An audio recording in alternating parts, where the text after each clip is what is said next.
Am I the a-hole?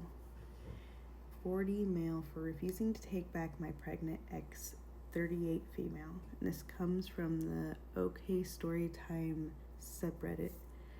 Let's get into it. Am I the a-hole?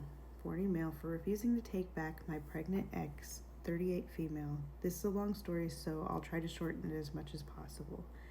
Names changed for privacy. I met Stacy for about 15 years ago. We hit it off quickly and started dating within a few weeks. A few years later, she moved in with me, and for a long time, I genuinely thought we had a solid relationship. Like any couple, we had our ups and downs, and around 4 years into the relationship, she cheated on me once. I stupidly gave her another chance and tried to move forward. Looking back now, there was a lot of red flags that I either ignored or convinced myself weren't a big deal. Her phone was always locked down, the password constantly changed until she switched to fingerprint unlock.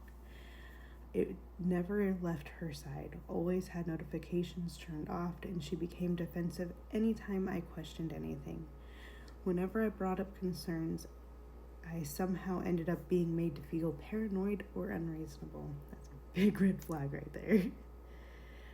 Then COVID hit, and like a lot of couples, we were suddenly around each other constantly. Honestly, things still weren't terrible at that point. We rarely fought.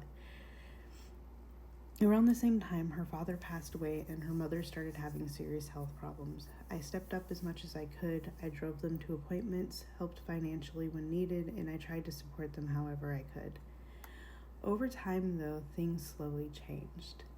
Stacy became increasingly distant. She stopped putting effort into the relationship. She forgot birthdays and anniversaries repeatedly. Her work schedule changed constantly, and she was spending more time on her phone. Meanwhile, I felt like more and more responsibility was being placed on me emotionally, financially, and practically. For years, I basically became the reliable one who handled everything. I worked full-time during the week, then spent most weekends driving her and her mother around, helping with errands, appointments, dinners, and whatever else was needed. Eventually, I started pushing back because I was exhausted and beginning to feel taken for granted. That's understandable. That's a lot to take on.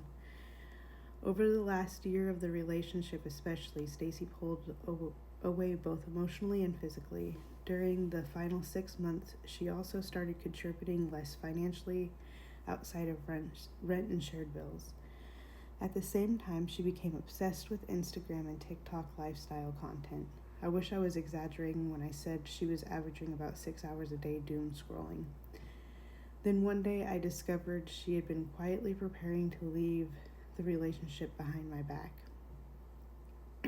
I confronted her that night and she admitted that she wasn't happy anymore. The conversation mostly turned into her explaining why she felt unfulfilled and wanted a completely different lifestyle than the one that we had built together. She talked a lot about wanting a more traditional lifestyle without children, where she could focus on hobbies and stop working altogether. That's intense. A week later, she moved out.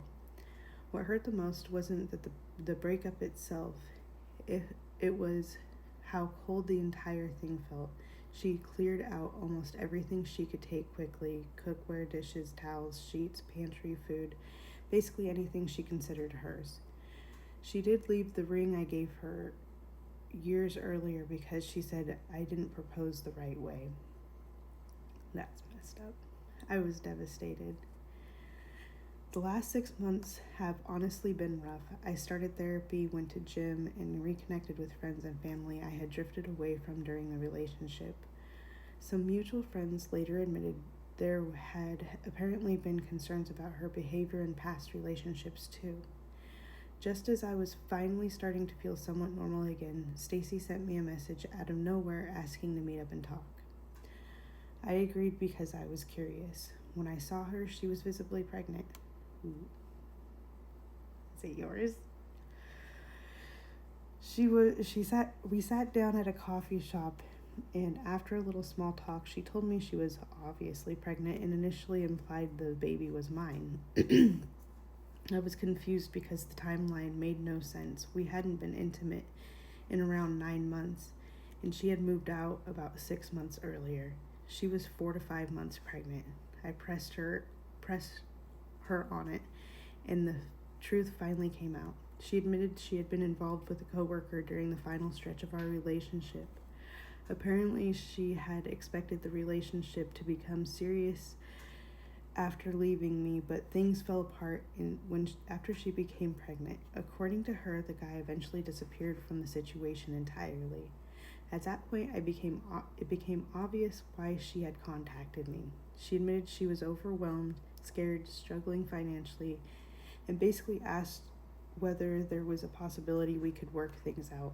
Honestly, I didn't even know how to respond at first. Then I laughed and laughed hard, but I realized I couldn't go back to the relationship after everything that had happened. I told her I couldn't be her backup plan after the way she treated me throughout our relationship, especially how things ended. That. Exactly. Then I left. Since then, she's been repeatedly trying to contact me. As far as I know, she still hasn't told most people yet, and has apparently been trying to hide her pregnancy from her mother and coworkers. So am I the a-hole? Absolutely not. That is insane that she would think that. So the comments say, not the a-hole, run Forrest, run, but you had better be prepared for her to keep pursuing this and maybe even claim that the child is yours.